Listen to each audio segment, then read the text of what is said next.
Hello बच्चों, तो चलिए आज हम लोग शुरू करते हैं 2023 बोर्ड के एग्ज़ाम के साइंस के इम्पोर्टेंट ऑब्जेक्टिव के बारे में। आज मैं आप लोगों के सामने बहुत ही महत्वपूर्ण इम्पोर्टेंट ऑब्जेक्टिव क्वेश्चन लेके आया हूं, जिसका ये पहला सेट है। इस तरह आपको एक दो सेट और मिलेंगे।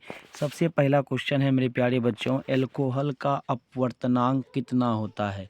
एल्कोहल का अपवर्तनांक कितना होता है? तो इसका सही जवाब होगा 1.36। एल्कोहल का अपवर्तनांक कितना होता है?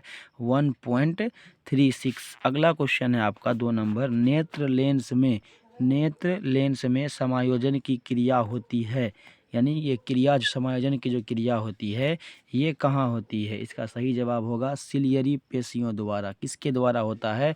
तो नेत्र लेंस में समायोजन की क्रिया यानी फोकस दूरी को घटाने और बढ़ाने की जो क्रिया होती है ये सिलियरी पेशियों द्वारा होती है, जिसे सिलियरी मांसपेशियां या पक्षमाभी सिलियरी पेशियां भी कहा जाता है। बढ़ते हैं अगले क्वेश्चन की ओर।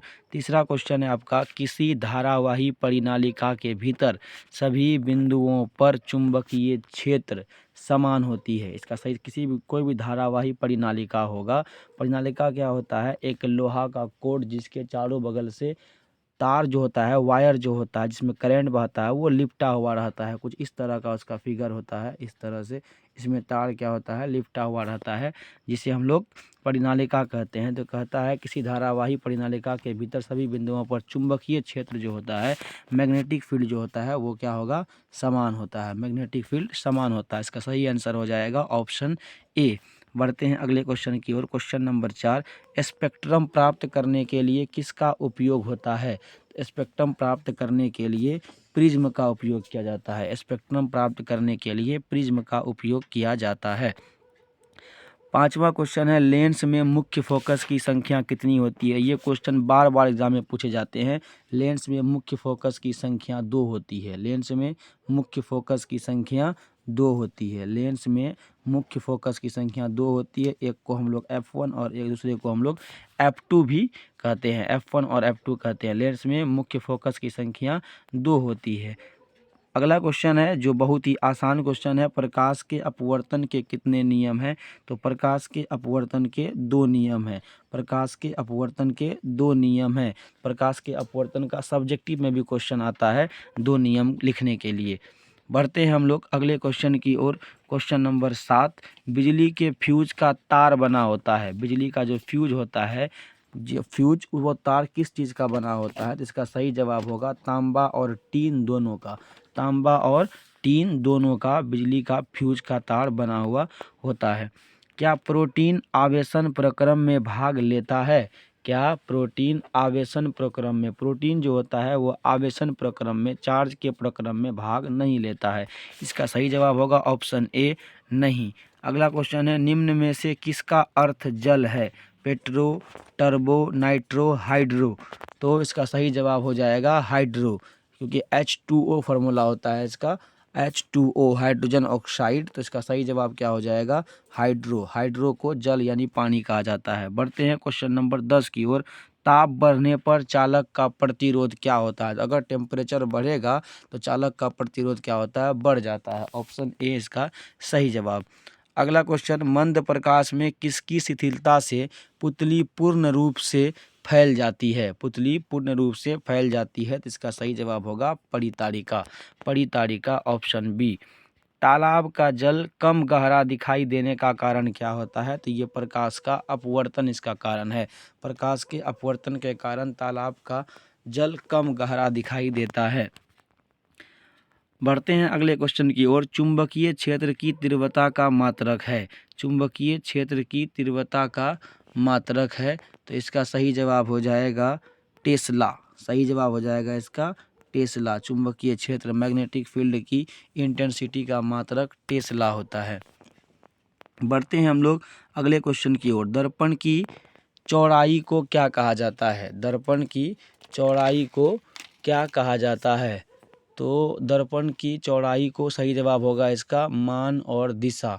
मान और दिशा, मान और दिशा। फिर आपका अगला क्वेश्चन है 15 नंबर में कि प्रथम कार्बनिक यौगिक यूरिया का संश्लेषण किसने किया था?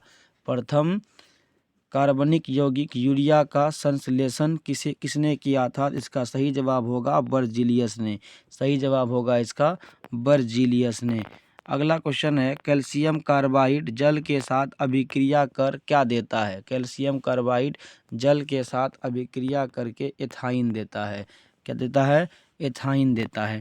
अगला क्वेश्चन है, लोहा से जिंक लेपित करने की क्रिया को क्या कहते हैं? इसका सही जवाब होगा गैल्वेनीकरण। सही जवाब होगा इसका गैल्वेनीकरण। निम्नलिखित में कौन अधिक अभिक्रियाशील है? निम्नलिखित में कौन अधिक अभिक्रियाशील है? तो कॉपर, हाइड्रागिरम, अर्जेंटम और औरम में सबसे अधिक क्रियाशील कॉपर है, जिसको हम लोग तांबा भी कहते हैं। निम्नलिखित में से किसे चाकू से काटा जा सकता है? ये क्वेश्चन बहुत ज़्यादा इम्पोर्टेंट है। VBI चाकू से काटा जाने वाला जो आपका तत्व होता है वो आपका नॉर्मली होता है सोडियम, जिसका संकेत क्या होता है? Na होता है। सोडियम ऐसी धातु है जिसे चाकू से काटा जा सकता है। अगला क्वेश्चन है, सिनेबार किसका अयस्क है? सिनेबार किसका अयस्क है? सही जवाब होगा इसका हाइड्रागिरम, Hg का। निम्नलिखित में कौन ऑक्सीकारक है? तो निम्नलिखित में कौन ऑक्सीकारक है? यानी ऑक्सीकरण है। ऑक्सीकरण है तो हो जाएगा संक्षारण। संक्षारण का होना ऑक्सीकरण नहीं है। ऑक्सीकारक नहीं बल्कि ऑक्सीकरण होगा। ऑक्सीकारक नहीं बल्कि ऑक्सीकरण होगा और सही जवाब हो जाएगा संक्षारण। ऑक्सीजन के संपर्क में आने से होता है। किसी कोष में इलेक्ट्रॉनों की अधिकतम संख्या क्या हो सकती है? इसका सही जवाब होगा 2n²। 2n²। मेंडल ने मटर में कितने गुणों पर कार्य किया था? इसका सही जवाब होगा 7। मेंडल ने मटर के पौधों के 7 गुणों पर कार्य किया था। ऑक्सीन है तो ऑक्सीन एक हार्मोन का नाम है। ऑक्सीन क्या है? तो ऑक्सीन एक हार्मोन का नाम है। अगला क्वेश्चन है, श्वसन किस प्रकार की अभिक्रिया है? तो श्वसन एक उपचयन प्रक्रिया है जिसको हम लोग ऑक्सीकरण भी कहते हैं। जिसको हम लोग ऑक्सीकरण भी कहते हैं। ऑक्सीकरण या उपचयन और अवकरण या अपचयन। अगला क्वेश्चन है, जल में घुलनशील भस्म को क्या कहते हैं? सही जवाब होगा क्षार। जो भस्म जल में घुल जाती है उसे हम लोग क्षार कहते हैं। तो इस तरह का ये आपका बहुत ही ज़्यादा इंपॉर्टेंट क्वेश्चन हुआ जिसका सेट 1 है। इसके बाद आपका सेट 2 भी आपको देखने के लिए मिलेगा। इसी तरह से आपको मैथमेटिक्स और भी बाकी सब्जेक्ट के ऑब्जेक्टिव आपके एग्ज़ाम तक आपको मिलते रहेंगे। आज के लिए इतना ही। धन्यवाद।